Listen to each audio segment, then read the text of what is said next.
Assalamualaikum warahmatullahi wabarakatuh. Ibu, Bapak, saudara-saudara yang saya hormati, sesi ke-55 ini kita melanjutkan kuliah pengantar ekonomi Indonesia dengan topik besar masih sumber daya alam, dan subtopik pada sesi ke-55 ini adalah tentang batu bara dan mineral lainnya. Sesuai dengan pengantar kita pada sesi tentang sumber daya alam dan energi ini, kita masih hanya sekedar menggambarkan, melihat aspeknya dari sisi makroekonomi. Jadi kebetulan saja memang dalam satu minggu ini sedang ramai ya diskusi tentang pertambangan, izin batu bara, dan lain sebagainya. Tetapi kita belum menjangkau pada bahasan tentang itu, karena ini masih bersifat kita melihat berbagai persoalan yang menurut saya sangat penting untuk menggambarkan tentang ekonomi Indonesia, baik itu yang bersifat umum ya, sebagaimana kebanyakan buku ajar tentang ekonomi, maupun hal-hal yang relatif khusus untuk kasus Indonesia, sehingga kita perlu mencoba untuk memahaminya secara setidak-tidaknya secara helikopter view ya, secara garis besar, supaya kita bisa melihat, menganalisis ekonomi itu tidak dari satu sudut yang sempit. Nah, kita sudah mempelajari kemarin bahwa sumber daya alam itu masih merupakan sesuatu yang sangat penting dalam perekonomian Indonesia, sekalipun mungkin urgensinya cenderung menurun dalam belasan tahun terakhir, seiring dengan kekayaan alam yang sudah dieksploitasi cukup banyak, sehingga cadangannya sebagian besar itu menipis. Dan beberapa kasus yang kita bicarakan seperti minyak itu sudah memasuki tahap konsumsi lebih besar daripada produksinya. Sementara gas masih lebih besar produksinya, namun ada kecenderungan untuk menurun. Begitu juga kita sudah mempelajari bahwa dalam kaitan tertentu energi primer memang masih surplus, sehingga dimungkinkan untuk diolah maupun diekspor. Lalu olahan tersebut menjadi energi akhir yang dikonsumsi oleh perekonomian Indonesia, oleh Indonesia. Itu kita sudah sedikit mempelajarinya. Situasinya tidak buruk, tetapi juga bukanlah kondisi yang optimal atau cukup menggembirakan dalam konteks mendorong ekonomi Indonesia. Nah, hari ini kita memasuki subtopik batu bara dan mineral ya, terutama batu bara. Kalau mineral mungkin tidak, sebagian besar tidak berkaitan langsung dengan energi. Sedangkan batu bara bisa kita lihat pada aspek energinya juga. Nah, kita di awal pada sesi dengan topik tentang sumber daya alam juga memperoleh informasi bahwa batu bara ini merupakan sesuatu yang Indonesia memiliki kekayaan yang cukup besar ya.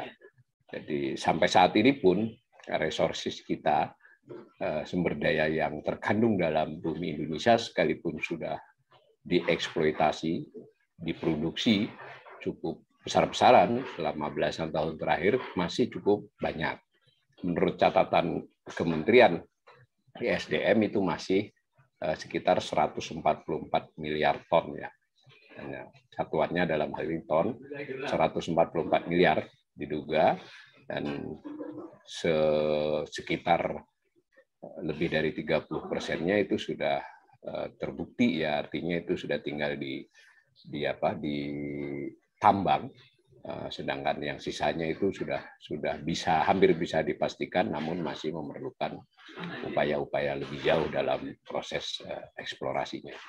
Jadi kita membayangkan dulu ada 39 miliar ton sampai akhir tahun 2020. Data 2021 belum terpublikasi secara resmi. Lalu cadangannya cadangan keseluruhannya 144, 39 diantaranya sudah yang proven ya, sudah terbukti. Nah, daerah terbanyak dari cadangan tersebut itu secara wilayah itu ada di Kalimantan Timur, kemudian Sumatera Selatan dan Kalimantan Selatan.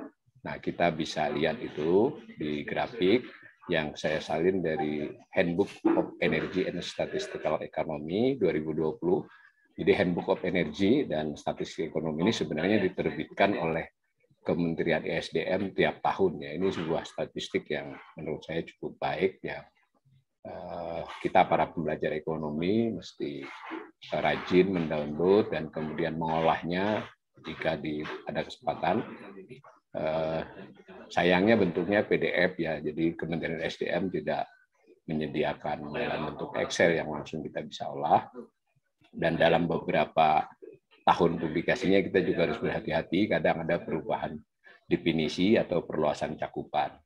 Nah, dari salah satu tabel 611 di handbook itu tampak bahwa banyak provinsi di Indonesia yang memiliki batu bara, jadi tidak cukup merata ya, setidak-tidaknya itu belasan provinsi yang seperti saya katakan tadi, dari 144 itu yang terbesar adalah di Kalimantan Timur, itu masih di kisaran berapa itu 60, berarti cukup banyak ya. Lalu ada Sumatera Selatan, lalu ada Kalimantan Selatan dan lain-lainnya. Nah, itu ada disebut resources, itu berarti bersifat keseluruhan, lalu ada reserve, ada yang disebut dengan reserve yang verified. Jadi ini definisi teknis saja. Kita untuk keperluan ekonomi, yang penting kita bisa paham bahwa ada cadangan 144, lalu reserve 38 atau 39 miliar dolar. Miliar ton ya. Saya ini sudah terbiasa kalau miliar dolar. Nah, dari cadangan yang demikian tentu kita bisa buat statistiknya. Kayak insya Allah kemarin kan kalau saya tidak salah sudah kita sajikan di sesi-sesi terdahulu tentang perkembangan cadangan itu. Nah, untuk kali ini kita menyoroti perkembangan produksinya. Jadi batu bara tersebut ditambah lalu diproduksi. Nah, produksi kita ternyata masih cukup besar sehingga mampu diekspor. Jadi tidak hanya untuk keperluan domestik ya. Jadi dari tahun 2020 itu total produksinya itu mencapai 563 juta ya. Jadi di tabel itu yang kiri bawah 2020 produksi itu 563. Itu saya ambil juga dari tadi Handbook of Energy tadi 563 juta ton. Tadi kita ingat cadangannya berapa tadi 39 miliar ya. Masuk akal ya, cadangan 39 produksinya 563 juta. Masih ada sisa 39 yang reserve ya. Bahkan kalau dilihat dari resources masih lebih besar lagi. Jadi batu bara masih cukup tersedia. Sekalipun tentu kita dalam kajian-kajian lebih lanjut banyak aspek ya di hal ini, tentu terkait dengan alam dan sebagainya. Jangan tidak asal main tambang saja. Nah, yang menarik adalah sebenarnya kita tetap impor. Saya tidak tahu persis teknisnya karena saya tidak ahli di bidang ini. Itu kita tetap melakukan impor. Itu mungkin itu ada aspek bisnisnya ya, karena kan yang ekspor impor itu adalah perusahaan swasta ya. Jadi ya selama tidak dilarang, dia ada pertimbangan harga, pertimbangan kualitas, pertimbangan jarak dengan kebutuhan dia untuk memakai, yaitu tentu saja bisa ada impor. Karena kan batas-batas negara, kemudian transportasi itu tidak bisa dilihat dengan kacamata sepintas begitu. Jadi ibaratnya kalau kita di satu provinsi, kita beli dari provinsi lain, kebetulan kita itu berada di perbatasannya, misal kan, tentu tidak lazim saja kita seolah-olah beli dari provinsi lain, karena misalnya kabupaten yang penyedia lain jauh dari jaraknya dari kita. Itu contoh simpel. Tentu dalam hal ini lebih kompleks ya, ada kebutuhan kualitas tertentu dan jarak tertentu. Bahkan orang di Jakarta mungkin lebih cepat memperoleh jeruk dari Cina daripada jeruk dari Pontianak misalnya. Tetapi masih kecil ya, sangat kecil lah. Itu kalau kita lihat 8 juta, tadi kita udah lihat 500. Jadi yang tabel paling bawah 2020 produksi 563,73 juta ton, 564 juta, diekspor 405 juta, dan kita ada impor sekitar 9 juta. Selisihnya antara lain adalah di konsumsi. Nah, dua grafik di kanan itu saya salin dari publikasi yang berbeda dari Direktorat Jenderal Minerba. Ya. Ada laporan mereka, sayang belum ada data 2020-nya di mereka, tetapi saya sudah cek itu, data mereka dengan data yang sebelah kiri itu seiring ya. Jadi kita bisa lihat perbandingan dari tahun ke tahunnya, datanya cuma ada penjualan domestik atau konsumsi domestik juga bisa dibaca begitu. Sementara yang dari Handbook of Energy ini kan yang ada itu data produksi, ekspor, impor. Yang di kanan yang produksinya sama, lalu ada ekspor, lalu ada impor-impornya ada di sini. Di situ Anda bisa lihat pada tahun 2019 itu misalnya pemakaian domestik kurang lebih 180 juta. Ya, mungkin di tahun 2020 ya lebih sedikit dari itu karena memang ada penurunan ya untuk situasi pandemi. Nah, kita bisa bayangkan bahwa untuk batu bara produksi kita melampaui kebutuhan domestik sehingga kita ekspor. Nah, di antara ekspor batu bara kita itu tidak hanya kepada tidak banyak negara. Jadi banyak dalam konteks tertentu negaranya banyak ya, tetapi kalau dilihat jumlahnya itu hanya belasan, dan yang di antara belasan negara tujuan ekspor batu bara itu yang terkonsentrasi kepada sekitar 4 atau 5 negara yang paling banyak kita menjadi tujuan ekspor. Yang terbesar di 2020, tabelnya bisa dibaca yang paling bawah, di kolom di atasnya bisa kelihatan nama negaranya.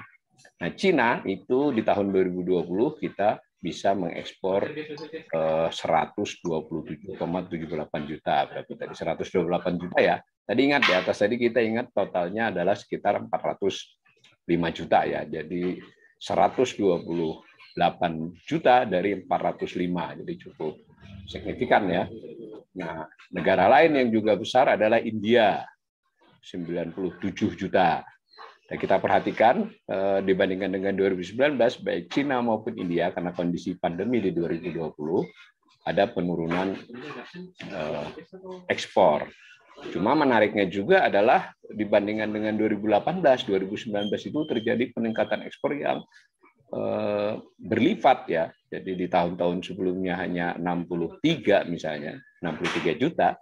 Sementara di 2019 ke Cina itu langsung lompat menjadi 144, meski tadi turun sedikit menjadi 127,78 di 2020, tetapi lompatan di 2019 itu luar biasa. Nah, sedangkan India itu juga sama mengalami peningkatan yang signifikan dan turun di tahun 2020. Sementara Jepang itu meskipun pandemi relatif tidak banyak turun ya, stagnan, tapi jumlahnya pun selama 10 tahun terakhir ya tidak banyak meningkat. Jadi Jepang di masa lalu merupakan tujuan kedua ekspor batu bara, tetapi makin ke sini dia tidak mengalami peningkatan yang berarti. Ini tidak sepenuhnya juga urusan Indonesia ya, bisa jadi juga Jepang memiliki kebijakan energi yang dia lakukan di negaranya yang membuat berbagai perusahaan yang membutuhkan batu bara juga harus menyesuaikan dengan dengan kebijakan energi mereka, misalnya energi yang lebih bersih, yang lebih pro lingkungan dan seterusnya, sehingga Jepang mungkin konsumsi batu bara itu tidak meningkat sepesat seperti di Cina dan India. Begitu juga dengan Korea sebelahnya.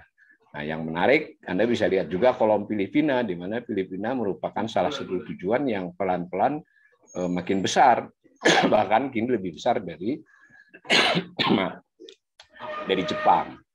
Nah, data ini bisa kita kita analisis, tentu tidak hanya dengan angka statistiknya, kita kemudian sekali lagi mencari tahu tata niaga ekspor, kemudian kebijakan energi di negara-negara tujuan tersebut, lalu proses ekspornya itu dilakukan dari pelabuhan-pelabuhan mana atau seperti apa, itu menjadi kajian yang saya kira penting ya buat para pembelajar yang ingin mendalami soal batu bara ini.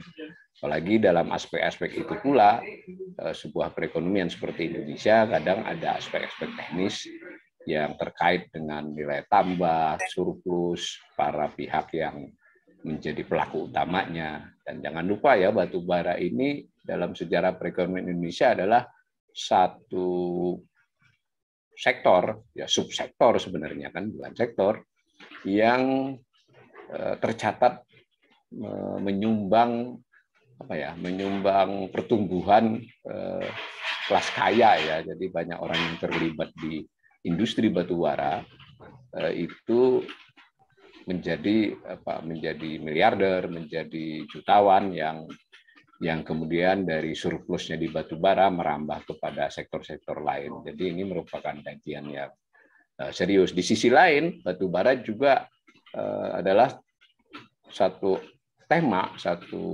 industri yang penuh kontroversi ya, baik itu dikaitkan dengan lingkungan hidup, bahkan lebih khusus lagi kadang dengan kondisi daerah. Tadi kita sudah bicara di mana cadangan-cadangan batubara yang banyak, apakah itu di Kalimantan Timur, Kalimantan Selatan, Sumatera Selatan, dan daerah-daerah lain. Lebih khusus lagi di provinsi tersebut ada daerah-daerah kabupaten kota yang penghasil.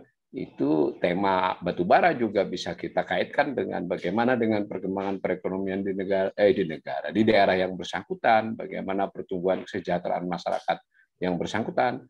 Lebih jauh lagi bahkan kita bisa bicara tentang soal apakah perekonomian daerah, apakah rakyat di daerah penghasil itu mendapatkan surplus yang atau setidak-tidaknya manfaat yang cukup besar dari keberadaan batubara di wilayah mereka. Itu topik-topik lanjutan yang bisa kita selidiki, kita pelajari, tentu dengan cara antara lain kita mulai dari statistik besar ini, lalu statistik yang lebih rinci terkait dengan wilayah, kita statistik yang lebih rinci terkait dengan pelaku-pelaku industri batubara, statistik yang lebih rinci lagi terkait dengan tata niaga dan seterusnya.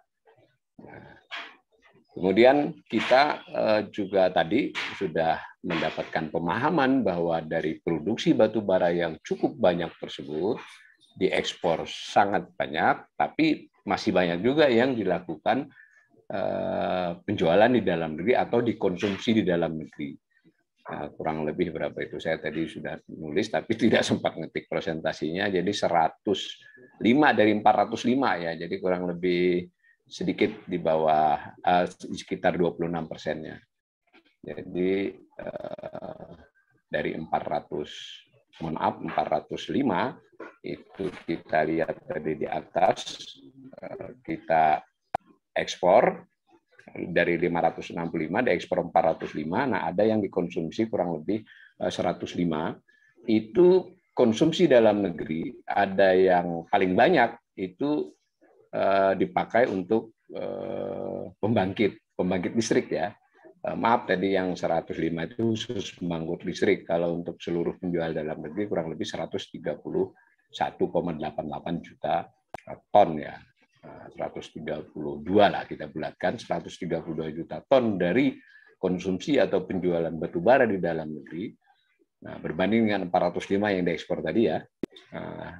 Ditambah sekitar 9 juta ton kita impor. Jadi 131 tambah 9 berarti kurang lebih 140. Itu yang paling banyak adalah untuk pembangkit power plant ya. Sedangkan keperluan lain kita lihat itu ada semen, ada tekstil, ada pupuk, lalu ada kertas dan seterusnya. Ada juga yang jadi briket. Nah, itu Anda lihat, tetapi secara sederhana kalau dilihat tabel ini yang juga kita ambil dari Handbook of Energy dengan perkembangannya, batubara sangat dominan di dalam negeri untuk menjadi pembangkit ya, maksudnya dijual atau dikonsumsi oleh pembangkit listrik. Nah, gitu ya. Nah, lalu kita juga tadi secara umum batubara kondisinya begitu. Sekali lagi itu betul-betul gambaran yang sangat umum dalam setiap aspek ini, termasuk misalnya itu nanti ada power plant, ada pembangkit. Mengapa pembangkit sangat banyak memakai batubara? Misalnya itu adalah kajian tersendiri juga. Kemudian apakah beberapa jenis yang memakai seperti semen, tekstil, pupuk, pabrik kertas itu apakah akan masih terus menggunakan batubara atau tidak, merupakan kajian tersendiri dengan cara juga kita bisa melihat trennya ya, tren angka-angkanya maupun informasi-informasi kajian yang lebih spesifik di bidang itu. Nah, sebagai pembelajar ekonomi, mungkin kita lebih ingin melihatnya secara umum saja, memiliki gambaran. Begitu juga dengan ekspor tadi ke beberapa negara seperti Cina, India, Korea, Jepang, Filipina. Tentu di sana kita bisa mencari tahu juga dengan cara mengkaji, itu di sana digunakan untuk apa saja, apakah sama, apakah lebih banyak untuk pembangkit, ataukah di bidang-bidang lain seperti yang tertera di grafik ini, di tabel ini. Nah, itu tentang batu bara secara umum. Nah, sedangkan mineral, kita sudah belajar juga di sesi-sesi terdahulu, sepintas tentu, itu banyak mineral. Di antara mineral yang penting kita sebut ada 1, 2, 3, 4, 5, 6 mineral, yaitu emas, perak, tembaga, kemudian timah, nikel, dan bauksit. Kurang lebih begitu ya. Nah, itu saya sajikan dulu data dari Badan Pusat Statistik BPS mengutip dari ISDM tentu saja. Cuma ada sedikit, kelihatannya ada sedikit kekeliruan satuan di beberapa. Itu untuk emas, itu yang paling atas kiri, itu satuannya ton ya, karena terbacanya ribu ton, maaf. Jadi juta tonnya itu dari 15 juta ton jadinya ya, itu 15.664.000 ton. Tapi Anda harus hati-hati, di situ ada klasifikasi A, klasifikasi B. Untuk masing-masing jenis mineral ini, kalau kita sederhanakan, nanti Anda harus baca ya. Yang A itu ya tadi mirip dengan sumber daya keseluruhan, yang provennya, yang sudah kira-kira tinggal tambang. Yang B itu sudah diselidiki. Selidiki itu artinya kalau dalam pembicaraan kita tentang migas seperti di eksplorasi ya, sudah dikaji, sudah melakukan melalui proses survei, itu ada dan diperkirakan jumlahnya, tetapi belum sampai level A yang tinggal tambang, tinggal ambil. Itu berarti emas masih ada 3,67 juta ton, sementara yang potensialnya yang sudah yang ada tetapi belum bisa dipastikan sepenuhnya itu masih 15,6 juta untuk tahun 2020. Dengan kecenderungan malah meningkat dibandingkan 2016 ya, karena proses-proses temuannya. Ini emas ini sesuatu yang cukup untuk kasus Indonesia saya kira ini betul-betul menarik ya. Sayangnya saya tidak begitu intens ini saudara-saudara pembelajar ekonomi ini merupakan hal yang dari awal merupakan sesuatu yang cukup kontroversial. Nah, nampaknya emas kita ini sudah digali, ditambang, ada yang berbentuk biji, ada yang dalam kandungan logam untuk dipisah-pisahkan sehingga hanya berapa persennya emas, ada yang bercampur. Itu nampaknya tidak habis-habis gitu ya. Tidak habis-habis dan kelihatannya temuan-temuannya cukup banyak dan kita mungkin memerlukan ketelitian untuk memastikan sebetulnya sudah benar-benar ditambang dan diproduksi menjadi emas itu berapa banyak. Dan kalau melihat kontroversi tentang misalnya Freeport, ini kan urusan belum terlalu jelas secara ilmiah ya. Itu artinya kita masih banyak ruangnya. Kalaupun kita bukan ahli dalam hal tambangnya, kita sebagai pembelajar ekonomi tentu kita bisa ikutan untuk melihat hitung-hitungannya bagaimana. Dan tadi sama dengan soal batu bara, kita bisa kaitkan dengan daerah penghasilnya, dengan masyarakat sekitar daerah penghasilnya. Dalam konteks perekonomian nasional kita bisa melihat sumbangannya terhadap APBN, dalam konteks daerah terhadap APBD, dan seterusnya, yang bisa saja membuat kita punya pikiran-pikiran atau pikiran orang lain yang kita kemudian setujui dari kajian-kajian tersebut, apakah sudah optimal keberadaan mineral emas itu di Indonesia dalam konteks perekonomian. Itu juga dengan perak, tembaga, yang kita sudah katakan juga, semua ini merupakan kekayaan yang diberikan oleh Tuhan kepada bangsa Indonesia. Nah, di satu sisi kita memiliki kekayaan, dan kita di awal-awal sudah pernah kajian juga di banyak negara, dan mungkin Indonesia termasuk menurut dugaan beberapa orang, kena apa yang ya semacam, bukan kalau kutukan mungkin berlebihan ya, jadi kemanjaan akibat sumber daya alam yang kita kaji saja, ada minyak, ada gas, ada batu bara, dan ini mineral berharga seperti emas dan perak. itu membuat tanda petik ya kemanjaan buat perekonomian. Sebenarnya kalau rakyatnya sih menurut saya tidak manja ya, tapi perekonomian, nah perekonomian itu artinya lebih luas dari sekedar rakyat setempat.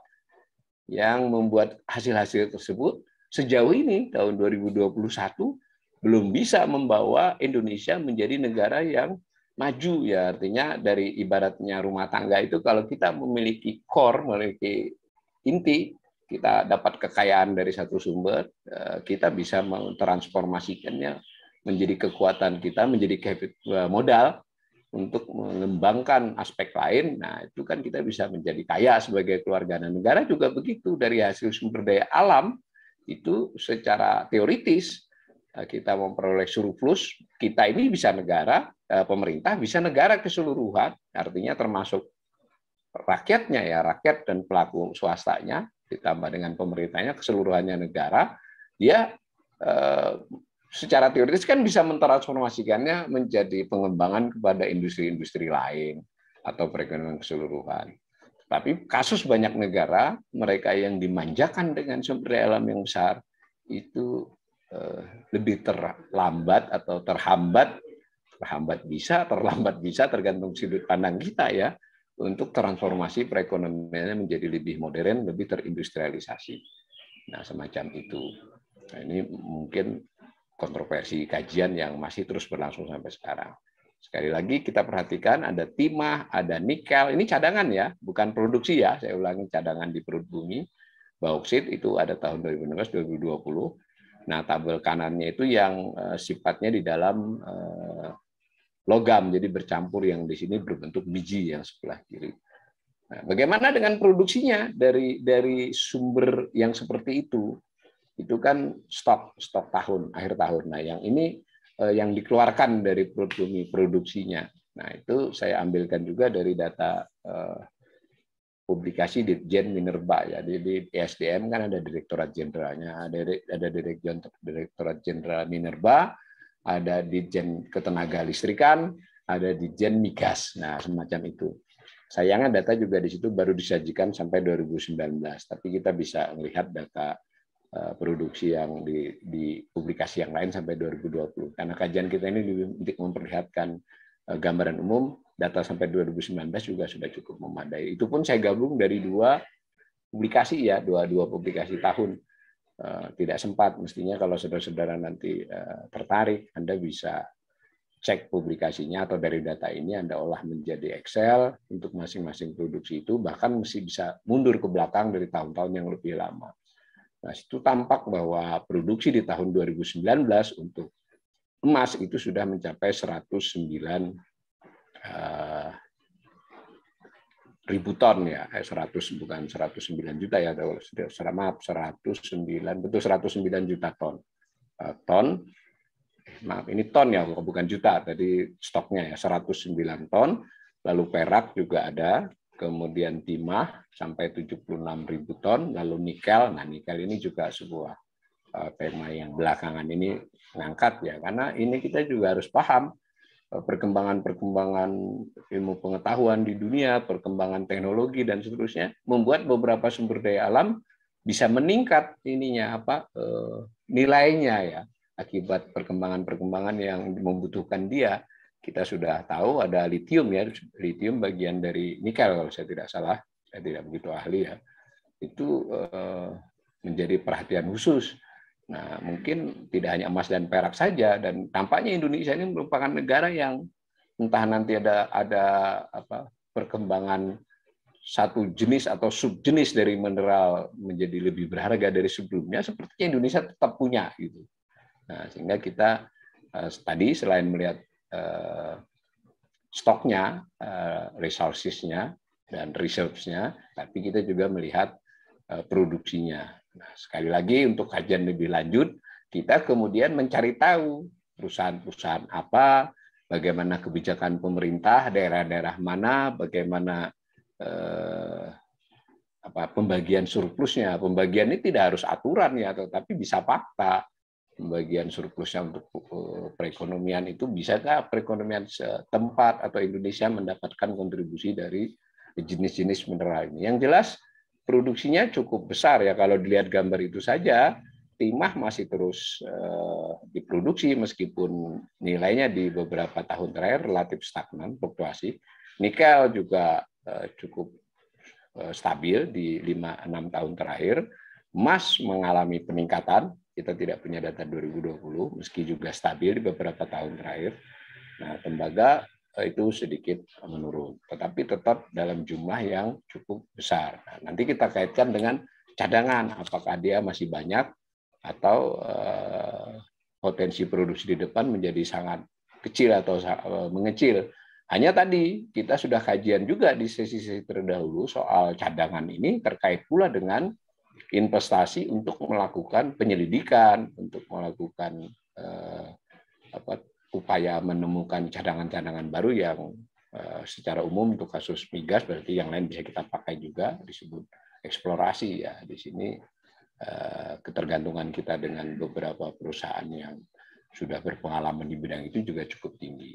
Nah, karena itu menyangkut aspek tadi, mengkaji, meneliti bagaimana sumber-sumber itu, lalu juga menambang, sepertinya dalam beberapa kasus tambang itu mudah ya, seolah-olah gitu ya. Itu kalau kebetulan letaknya, posisi cadangannya, tingkat kedalaman di perut buminya, kemudian lingkungan wilayahnya tidak terlalu jauh dari kemungkinan untuk ditransportasi secara mudah, itu ya kayaknya gampang. Tetapi dari struktur secara umum tentang penyebaran tadi cadangan, lalu kemudian untuk melakukan penambangan, kebanyakan semuanya padat modal. Ya. Nah, ini membuat kebutuhan akan investasi menjadi sangat besar, persis seperti setidak-tidaknya agak serupa dengan di kasus kita belajar tentang minyak dan gas, itu memerlukan investasi yang cukup besar untuk mulai dari upaya menemukan cadangan, memastikan cadangan yang terbukti, kemudian menambangnya, dan dalam beberapa proses melakukan pemurnian ya. Jadi pengolahan, bisa pengolahan yang cukup kompleks, bisa hanya sekedar pemurnian. Tapi semua setidak-tidaknya informasi yang sampai ke kita, kepada publik, saya tidak tahu kalau yang ahlinya ya, itu umumnya dilakukan oleh perusahaan-perusahaan yang bukan lagi besar, tapi sangat besar. Sekalipun dia bermitra atau bekerja sama misal dengan pelaku-pelaku domestiknya pun terbilang pelaku domestik yang besar. Itu di seluruh sektor migas dan minerba ya, tidak hanya minyak dan gas, tetapi hampir seluruh mineral dan batu bara. Tentu ini memerlukan informasi lapangan ya. Jangan-jangan ada yang bisa dilakukan oleh usaha menengah, misal, tetapi hanya terhambat oleh umpama nih, saya tidak tahu ya, terhambat oleh perizinan atau persaingan yang kurang sehat dalam konteks mendapatkan izin atau dalam rangka memproduksi, kita tidak tahu. Atau jangan-jangan sebagian mudah saja, petani macul ini untuk istilah menyederhanakan. Tentu saya hanya menebak-nebak ya, karena itu saya ngajak nih para pembelajar ekonomi, kira-kira anggapan bahwa segala sesuatu itu memerlukan investasi yang sangat besar dan harus pelaku besar, ini nampaknya tidak hanya di sektor minerba ya, di banyak sektor di Indonesia ekonomi, opini demikian menurut saya sudah harus mulai tidak menjadi stereotip itu pasti begitu, belum tentu, bisa jadi juga dalam banyak kasus dia bisa oleh pelaku menengah atau kecil. Dan kalau kita tarik lebih jauh diskusi kita, bisa saja tidak harus PT-PT besar misalnya, apa korporasi. Apakah tidak mungkin oleh koperasi atau oleh BUMD? Tentu BUMD yang sudah dibuat sehat ya, dibuat tidak hanya bekerja untuk kepentingan orang, tapi memang kepentingan daerah. Tidak harus BUMN besar misal. Nah, ini kita sajikan saja. Sejauh ini memang opininya adalah ini memerlukan investasi besar. Bahkan Ditjen Minerba saja membuat publikasinya itu dalam satuan juta dolar atau miliar dolar ya, bukan rupiah. Nah, secara opini ini berarti kan pelakunya pelaku besar gitu, kan tidak mungkin CP atau PT dari lokal atau koperasi beranggotakan 200 orang yang melakukan investasi dalam nilai dolar itu kan kayaknya agak jauh gitu, sehingga ini kita mestinya dengan data ini membayangkan ini pelaku-pelaku besar. Nah, saya tidak tahu tuh istilah teknisnya, ada KK, PKP 2B, IUP, BUMN dan seterusnya. Anda silakan selidiki ya.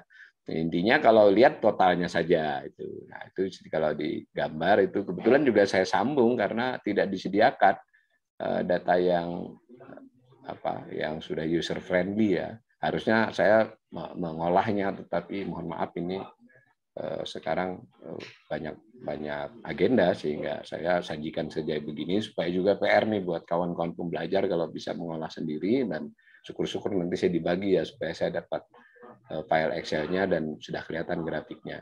Nah, kalau kita lihat itu pada tahun 2020 yang paling kanan bawah itu investasi memang turun ya, wajar ya karena itu pandemi, 3,82 miliar dolar, tapi bukan duit sedikit juga kan, ingat loh miliar dolar.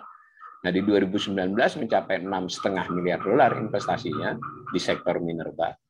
Nah, tidak termasuk migas ya, jangan lupa kita migas bicarakan sendiri kemarin, ini hanya minerba di luar migas. Kemudian di tahun 2018 itu pernah 7,5 dan Anda bisa lihat seterusnya. Tetapi bagaimanapun kalau dilihat angka-angka itu, sebetulnya sebelum pandemi ya relatif dia pelan-pelan naik ya, ada tahun-tahun yang turun tetapi kecenderungannya nilai investasi keseluruhannya itu meningkat.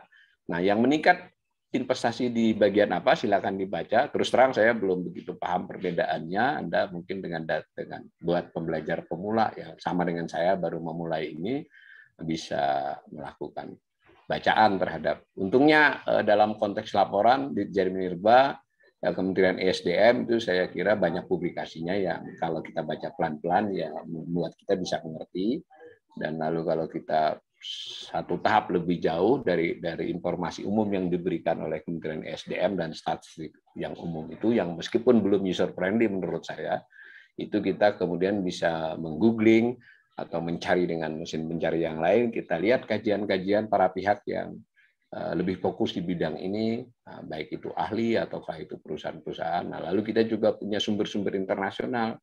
Ada BP yang paling banyak dirujuk ya, mungkin ada lembaga-lembaga internasional atau korporasi internasional lain untuk melihat perbandingannya dengan berbagai negara atau khusus Indonesia saja. Ini investasi. Kuncinya minerba memang tampak merupakan salah satu sektor yang padat modal dan membutuhkan investasi terus-menerus. Dan lihat begini nilainya, anggap aja 7 miliar ya rata-rata atau 6 miliar, itu bukan kecil kan, 6 miliar kali 14.000 yaitu sudah urusannya sudah mencapai lebih dari 80 triliun ya. Jadi maaf kalau 10 itu ya betul lebih dari 80 triliun. Itu ya. Nah, tadi saya sudah katakan di depan, batu bara maupun mineral lainnya ini bagaimana sumbangannya terhadap APBN misalnya. Nah, dalam APBN sebenarnya sumbangannya kan ada dua, ada di pajak dan ada di penerimaan negara bukan pajak. Kalau pajak ya kalau dia PPN dia terkait dengan nilai tambah yang merubah bentuk barang itu kena PPN.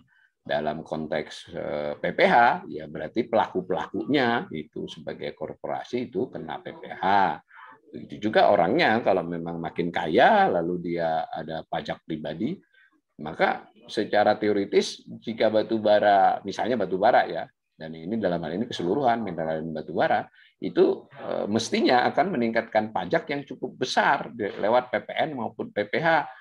PPN terkait dengan produksinya, PPH terkait dengan badannya, dengan perusahaannya maupun orang per orangnya, pajaknya mestinya bisa meningkat. Tetapi nanti kita sudah pernah kajian APBN ya, nampaknya pajak kita dalam konteks ini ya cukup besar, tapi kok tidak sebesar kelihatannya jumlah produksi dan cadangannya ya.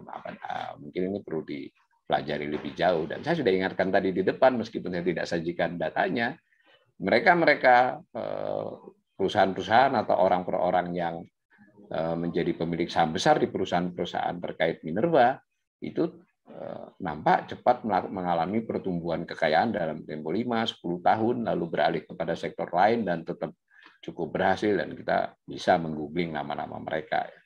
Nah, ini data adalah tentang penerimaan sumber daya alam. Nah, penerimaan sumber daya alam itu berarti kan ada migas dan non migas. Jadi ini keseluruhan nih, yang dimana di tahun berapa ini? Di tahun 2021 terjadi lompatan ya. Jadi yang tidak terduga. Jadi sayang saya lupa tadi naruh angkanya ini. Kalau dibuat angka itu tinggal dicek sebenarnya. Itu sampai kepada level berapa itu? Kepada ambil kiri 100 hampir 144 ya di tahun 2021. Itu 1,5 kali lipat dari target. Jadi pemerintah semula mengira di kisaran hanya sekitar berapa ya, 100-an, 110. Nah, bandingkan dengan 2020 mengalami kenaikan penerimaan sumber daya alam. Bukan yang ini Mbak Rama, yang tadi masih di sumber daya alam keseluruhan. Nah, itu baik minyak, gas maupun mineral akibat kenaikan harga yang luar biasa di semester kedua. Jadi sampai dengan bulan Agustus ketika disusun APBN 2022 kan ada outlook, ada perakiran penerimaan negara bukan pajak yang terkait SDA, bukan pajaknya ya, pajak tersendiri. Itu dibuat outlook kira-kira 2021 dapat sekian, ternyata dapatnya jauh lebih besar. Nah, membuat APBN 2022 kan berdasarkan outlook ini dan perakiraan produksi maupun harga di tahun 2022. Jadi ini menarik ya. Target di 2022 lebih kecil dari realisasi sementara. Tapi ini realisasi sementaranya juga belum akurat ya, karena Kementerian Keuangan mengumumkan secara umum saja penerimaan negara bukan pajak, itu saya otak-atik dari data November, jadi kemungkinan di kisaran 144 itu di 2021. 144 triliun. Tapi ingat, itu migas dan non-migas. Dan jangan lupa pajak migas, pajak batu bara, PPN dan PPh-nya tidak masuk dalam sini. Itu yang harus hati-hati. Jadi lebih besar lagi, karena itu pendapatan negara jauh melebihi dugaan. Dugaan itu tidak hanya APBN-nya, dugaan 6 bulan yang lalu, bulan Agustus. Nah, khusus mineral batu bara. Nah, tadi kan SDA itu ada SDA migas, ada non migas. Di antara yang non migas ada apa itu? Ada minerba, ada kehutanan, ada perikanan, ada panas bumi. Tapi yang paling besar adalah minerba. Nah, kalau kita lihat minerba itu mencapai 2021 44 triliun khusus PNBP-nya ya, saya ulangi. Padahal 2020 hanya 21 triliun. Ini yang 2021 ini terbesar sepanjang sejarah belasan tahun terakhir ya, khusus PNBP. Nah, semula sampai dengan bulan Agustus pemerintah mengira hanya dapatnya sekitar 20 berapa ya, kalau saya kira sekitar 24, jadi lebih dari hampir 2 kali lipat. Nah, karena itu di tahun 2022 pemerintah menduganya membuat proyeksi di APBN hanya 28. Ini diskusi tersendiri ya tentang APBN. Ya, kalau begini ya nanti klaim bahwa melebihi target ya jadi agak muspro ya. Maksudnya ya memang kerendahan targetnya misal, tapi juga serba salah kalau pemerintah naruh target tinggi ternyata harga tiba turun, mungkin jadi persoalan. Yang pasti informasi terkininya selama 2017, 18, salah saya, 2018 kalau nggak salah, 18, 19, 20, 4 tahun berturut-turut target SDA dan terutama termasuk diantaranya target PNBP, jadi baik SDA keseluruhan maupun PNBP, khususnya PNBP mineral dan batu bara, itu selalu melebihi target. Berarti pertanyaannya, apakah dia terlalu rendah targetnya? Kalau terlalu rendah, ada apa aspek teknisnya di APBN? Jadi kajian tersendiri lagi kan. Nah, ini di 2021 dari perakhiran sementara realisasi, nanti kita menunggu beberapa bulan lagi ya untuk angka pastinya, itu 2 kali lipat penerimaan negara bukan pajak dari minerba ini. Gitu ya. Nah, dari antara minerba yang di tahun 2020 21 triliun, 2019 26 triliun dan 2021 mencapai 44 triliun, rinciannya bagaimana? Nah, rinciannya Anda bisa lihat di slide berikut. Sayangnya tadi sama. Publikasi Ditjen Minerba untuk rincian belum menampakkan yang 2020.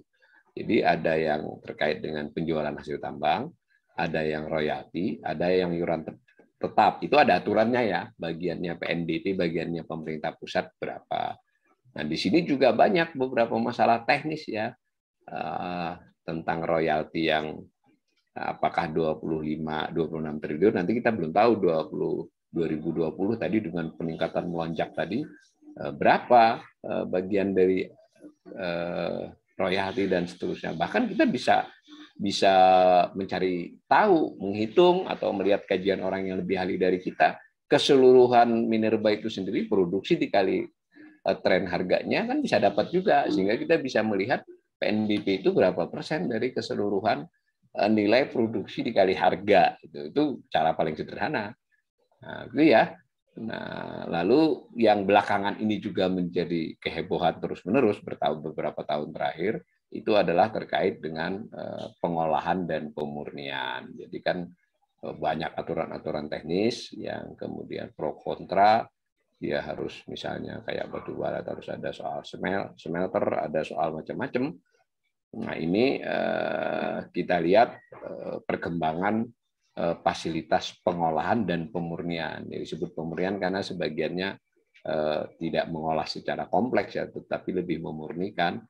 Nah, ini ada data tentang, tapi sayangnya ini tidak ada data batu baranya ini. Ini adanya tembaga, nikel, bauksit, besi, mangan, timbal dan seng dan seterusnya. Itu data tahunannya itu akumulatif ya, bukan setahun bertambah segitu. Itu jumlah fasilitasnya. Memang tidak banyak peningkatan toh. Kalau Anda lihat dari 2015, 16, 17 itu naiknya pelan. Tetapi kalau melihatnya dari sisi tahun 2014 ya di era pemerintahan Jokowi cukup lumayan ya. Artinya ada upaya peningkatan fasilitas pengolahan dan pemurnian yang lebih banyak. Nah, yang kanan yang area kuning itu target ya. Perakhiran tapi dari Dirjen Minerba itu sama dengan target ya. Nah, ini sebetulnya karena ini terbitan publikasi resmi, bisa juga kita jadi patokan bahwa apakah nanti ini 2020 saya belum dapat datanya, apakah benar menjadi 21 dan masing-masing rinciannya itu. Dan 2021 sudah berakhir kan, tapi kita belum punya data. Apa benar bisa dilompatkan menjadi 48 fasilitasnya? Karena kan memang itu yang menjadi topik-topik pembicaraan belakangan.